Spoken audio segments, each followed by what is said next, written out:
Welcome back to Redbud Track and Trail, Buchanan, Michigan. Art Ekman, David Bailey, and John Kernan getting set for the start of Moto number 2. A tight first moto, although Jeremy McGrath got the whole shot, went out in front, and led the whole way and came up with the victory. Well, it was a needed victory. He put 5 more points on his closest contender, Jeff Emig, and I don't know if he could have come from behind and got around LaRocco and Emig. They're running a pretty fast pace, and they caught Jeremy in the late stages of the race. And Bradshaw, we just got to look at there, was 4th in that moto. A little bit off the pace, but that's his best ride since, I think, Mount Morris. There go the RPMs up on the bike as they grab some throttle gate drops. There they go. Let's see who gets the whole shot. Man, it looks like the California go, and there's a problem as it was a green bike, a Kawasaki, that crashes right in the middle of the start, and oh my gosh. That's LaRocco. I don't believe LaRocco. Unbelievable. Looked like the clutch lever might have been bent. His handlebars are bent down. Yeah, they're in his lap. It's going to be almost impossible to try to ride good with that. Oh, what a bad break. LaRocco. This is his 3rd event back after breaking his arm, and look at that Jeff Emig with the whole shot. Well, there you go. This will be good because this is the battle for the lead, and it's the same way they took off in the first moto, only reversed. Jeremy going to the inside, tries to make an early move. Well, Jeremy leading right now as it stands. Oh, look at that as he sweeps around. Emig saying, no, I'll have none of that, thank you. But after that first moto, McGrath has extended his points lead to 16. So Emig has to stay out in front of him. Right, and well, of course. I mean, even if Jeremy was to beat him, it's not like devastating for Emig. But definitely each time he can finish ahead of Jeremy, it just makes Jeremy worry that much more and try a little harder, possibly take him out of his rhythm and force him into a mistake. Well, after this moto here, there will only be 12 motos left for Emig to try and catch McGrath. It should be tight the rest of the way. Both of these riders have been very consistent. Emig, over the year, worst finish has been a 5th overall, while McGrath a 6th overall at Hangtown. And Bradshaw, another pretty good start. Yeah, he's back up front. And you see in the second moto, the track dries out quite a bit. A lot of rocks flying in this side of the valley of the racetrack. There's a lot more rocks than the other part. They run through some grass and a little bit more loam on the other side. Those rocks will come up and bite you, and they don't feel good when you get hit by one either. That's why you got to wear those chest protectors. Well, on a day this hot, you'll see that a lot of riders choose not to wear one. And here's that corner that's been giving Emig problems. You see Jeremy ducking in there. They lean their body into the corner and keep the bike straight up and down, and that's why they smack their shoulder on the tree. That's the only way they can keep the bike in that rut. Plus, you have to slow way down, don't you? Well, you can go to the outside, but that berm is a lot softer, and it gets pushed wide. So, you know, once you get stuck out there, you end up running a little wider than you mean to go, and you just lose too much time. So it's better to just poke around the inside. We saw Greg Albertine is in 3rd position. Damon Bradshaw is in 4th. And I still stand by my prediction. Second half, oh, look at that problem with Albertine.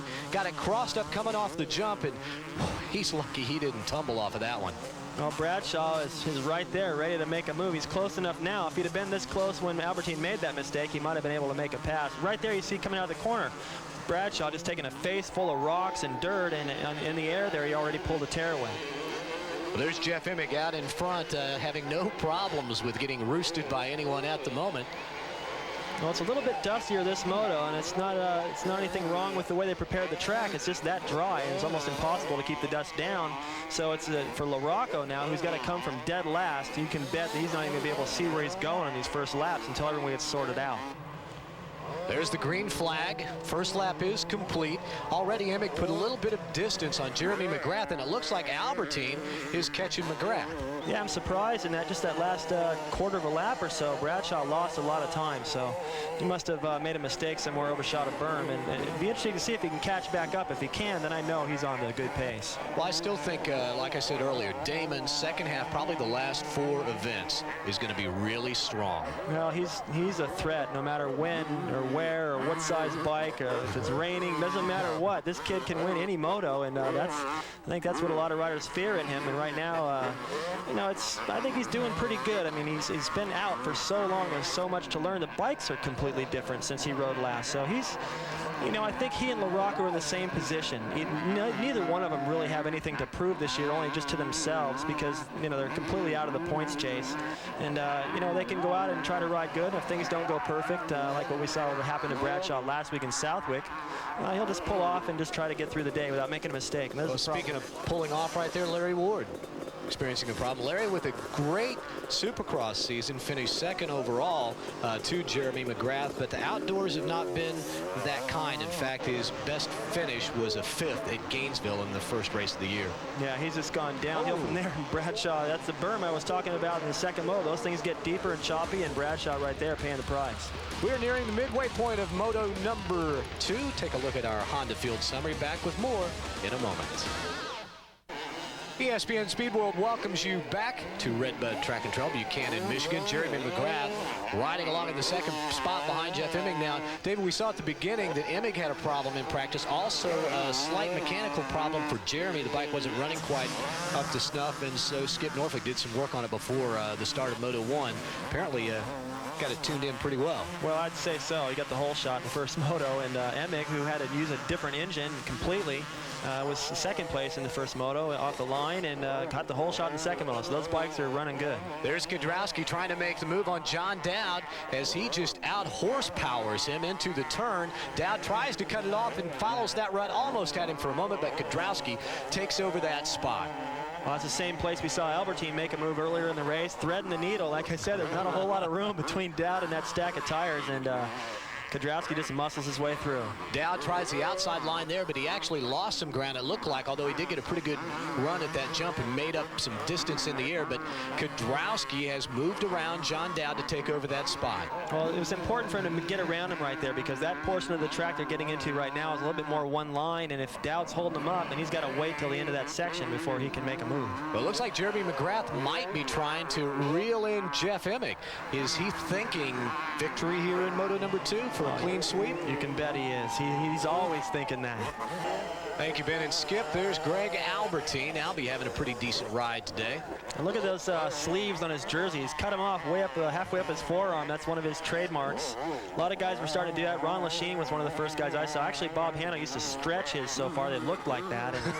And these guys are starting to tailor their jerseys quite a bit, especially in this heat. But as you can see from Albertine there, he is electing to use a chest protector to protect him from that roost. So what, do you cut the sleeves off there? You get a little more air up under, yeah, I think it's kind of a psychological thing too. You always hear the term arm pump, and if you've got a sleeve that's a little tight or a cuff that's it's tight on your wrist, then psychologically that messes with you a little bit. You think that might be a contributing factor, and also it just lets a little more air in there. Well, we are just past the midway point of Moto number 2. You get a good look at the top 10 on our Honda Field summary. We'll be right back. We are back at Buchanan, Michigan, Redbud Track and Trail. Damon Bradshaw having an excellent ride here. I'm sure the fans are really appreciating it. You know, it's pretty impressive that Damon can come back and beat guys like Kedrowski, and actually he's beaten everybody. If I think about it, I think maybe the only guy he hasn't actually beaten in a moto would be Doug Henry, and it's pretty impressive. Right now he's in front of Kedrowski. Remember, LaRocco off to that terrible start crashed at the starting gate after finished second in the first moto. Up front, Jeff Emig, a little air time. You see him take that tearaway off. He's still being pursued by Jeremy McGrath for the point. There you saw the red fenders of Jeremy's bike flashing through the frame. Well, Jeremy will he'll catch up to Jeff a little bit, make a run at him, and then he'll get roosted and hit by a few rocks, and then he'll drop back to about where he is right now. And I don't know, this kind of a track, as we mentioned earlier, it's a little bit faster, doesn't get quite as rough as some of the other ones, and everyone pretty much goes the same speed. Looks like whoever gets the whole shot is pretty much going to go all the way to the end. Well, these two guys look like they'll take the points battle all the way to the end. Jeremy McGrath's riding second. He's in the points lead, and earlier this weekend we talked to him about that. Well, I mean, like you said, we're halfway through the series. I have an 11-point lead. I had 13 points last week. Jeff and I seem to be trading spots here every week, but this is Redbud Track is known to be, you know, his domination point, and I'm going to try and stop that this year. I mean, my heart's really into it, and I want to win badly, and I think I have a whole new attitude when I come to the track now and when I'm on the track. So hopefully I can stop the you know, the streak that he's got going here and pick up some fans. The other guys are just a little bit further behind, but I think, you know, I think both me and Jeremy, you know, I think that we're working really hard towards this. I know that it's something, you know, that I'd like to win, and I think that well, he does too. And you know, I mean, I don't expect anything less than a good race. You know, every time I go out, I mean, you know, I don't expect anything less than a battle. And but as the sign says, we are in Emig land, and you know, I'm going to give the fans what they came to see. Well, he's certainly doing that right now as he is in first place at the point. A nice little jump there. Emig land. I don't know if we can say Emig land or not. I saw a sign in the trees earlier that said LaRocco for president, but either way, Emig he likes this track. He's done well here in the past, and it shows. Well, last year on a 125, he took first overall, and it was a clean sweep on both motos. Right. Well, I think he just likes this hard-packed soil and this fast type of racetrack with jumps. He's a great jumper. He likes riding the hard-packed stuff and sliding it around. And same as Kudrowski, who's done well here in the past, but right now unable to get around Bradshaw. Well, of course, Kudrowski, as we saw in the flashback, the Suzuki flashback, he was the overall winner last year, finished second in the first moto, and then won the second moto to win it in a tiebreaker over his teammate Mike LaRocco. I don't think he's gotten the starts today that he needs to go up there and battle with the leaders. Sometimes, you know, if the leaders are just out of your sights, it's just really tough to get the motivation and the drive to go up there and catch them and run with them. You know, they're just so far ahead, and it is getting a little drier in the second moto, and that dust may be playing a little part. Well, we've talked about Damon Bradshaw and his comeback trail last week at Southwick, 40th and a 9th for a 13th overall. That wasn't very good for him, but he's looking pretty good today in the top 5. Well, the 40th really, I mean, he didn't ride to a 40th. There's Bob Oliver, that's Damon's mechanic, looking on. There's not really any frustration or any emotion there. Just, I think it's just a learning year for Damon. Just come back out, put in your time, and you know, don't do anything weird and get hurt. It's the last thing he needs right now, and just try to get strong for the next season. Endurance is going to take a little while to come. Well, I think with his age, after this year, he's probably got a couple of good years in front of him. Let's take a look at the top 10 on our Honda field summary. Back with the finish after this. Welcome back to Buchanan, Michigan. We are in the closing stages of Moto number 2 and going a little further back in the pack to the privateer guys, Todd DeHoop, and that's Phil Lawrence behind him. A couple of guys battling it out, David, for something that Skoll and Camel have put up for the top privateer. It's a $500 award for the winner of that, and that really helps these guys pay the bills. Sure, these guys don't get that nice $100,000 bonus every time they win a championship, and for the factory riders, there's $5,000 and $10,000 bonuses for moto wins and national victories, and this that Skoll and Camel has done has really helped these guys get around the country and do what they love to do. Now, early on in your career, were you ever in a similar position? Oh, I was a privateer, and I struggled. There was a time when I thought maybe I'll just quit because I had radar for any kind of pileup or chain coming off or any of that stuff. In fact, one of my first national races was here at Redbud, and I was winning my qualifier, and that just quit. I got, it was a muddy race, and there goes Lawrence by DeHoop right now. These guys are having a good battle. And it's kind of funny. I might want to point out that Phil Lawrence's nickname is Factory Phil. That's right, Factory Phil, and last week I said we should call him Independent Phil. Of course, as an independent, you need a lot of support, not only financially, but from your friends and family. And for more on that, here's Art Effman. Getting started in motocross is truly a family affair. Michigan native Todd DeHoop has been coming to the Redbud Track and Trail since he was 5 years old. It was Mom and Dad that made it all possible. It meant going to the races, packing all our clothes and packing all our food and coming here for a picnic and racing and friends and just getting together with the people we love. I think back in the old days we used to come here and it was a complete weekend. We got here this morning and it's Sunday morning. Back in the old days we used to get here on a Friday night, camp out on the Friday night, and then we had race Saturday, and everybody got together, the Stanton family and LaRocco's and just a whole bunch of people that we all raced together then. So we'd have the campfire at night and then look forward to the next day watching the big guys. Of course, our kids had their favorites, you know, their heroes, so that was kind of neat. They all rooting for their heroes. I know Todd's hero was Magoo, you know, riding a Mako back then. And he used to show off in style, and so that was his hero. But I think the biggest difference was on Friday night and Saturday night, we used to race till 1, 2 o'clock in the morning on the night track, and then afterwards the dads would party a little bit and try to get up Sunday morning to watch the big guys. And I think the crowds now are a little milder than what they used to be. DeHoop, a past 125 Eastern champion, is now in the Honda of Troy camp. He recalls those early years being awed by the big factory teams.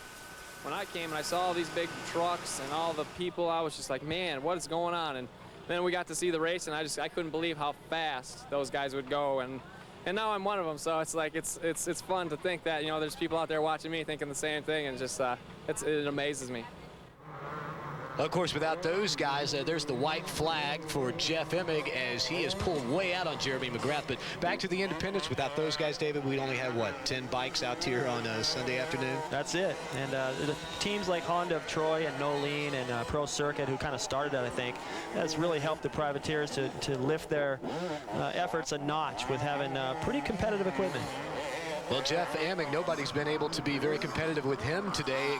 Jeremy McGrath to an extent, but he just never could get around him. So Jeremy has kind of settled into his own pace, going ahead to allow, I guess, or is that a good word to use? He's going to allow Emig to win Moto number 2. Well, he knows even though he's going to pick up the overall win, and he's going to put a couple points on Emig. So, yeah, if he can't catch him, it's not a disaster. But there's Albertine as he's coming along right behind Jeremy McGrath. So Jeremy may have to worry about Albertine, and I also think Damon Bradshaw was in there in the 4th spot. That's right. Well, that's the danger of not riding aggressive the whole race. That was one thing that Hannah was always good at, and especially Rick Johnson, that I learned from him. When you ride aggressive the whole time, you just can never count a guy out. And as soon as you start relaxing just a little bit, like possibly Jeremy did in the first moto, and these guys caught him, if he'd have relaxed a little more, he may not have won that moto, and now he's under attack from Albertine. Yeah, but I don't think Albertine's got the time. Jeremy's going to have to make a mistake for Albertine to catch him. He's still a good 2.5, 2 seconds behind. Yeah, but the problem is that when you slow down just a little bit, you give Albertine that inspiration, and he goes a little bit harder, and then you got more problems. Well, no problems up front right now for Jeff Emig. Emigland, of course, on the 125 last year, he went 1-1. And there you see he's got some fans here, quite a few fans cheering him on the final lap. Jeff Emig trying to pick up his 3rd moto victory. And look at the styling, lays it out, hand up in the air as he waves to the crowd. Now, one thing we won't see this week is a knack-knack. Emigland, he's ruled and taken over that spot with his own antics, and he's not that far from the finish line, and he's got to be happy with this win. Oh, you know he's smiling, a big smile, and listen to the crowd. You can hear him cheering him around all the way around this track. There you see leaning over the fence now. He looks over his shoulder. Where are you, Jeremy? Oh, I got you. It's mine. Jeff Emig, it looks like, is on his way to the checkered flag. Both hands off the handlebars, as does Jeremy McGrath. Emig, the winner, McGrath, finished his 2nd. You think he was making fun of Emig there for a moment? Well, maybe. McGrath is a pretty sarcastic character and a little cynical as well. There you get a look at the top 5 as Moto number 2 results are posted. Then 6 through 10. Art Ekman is down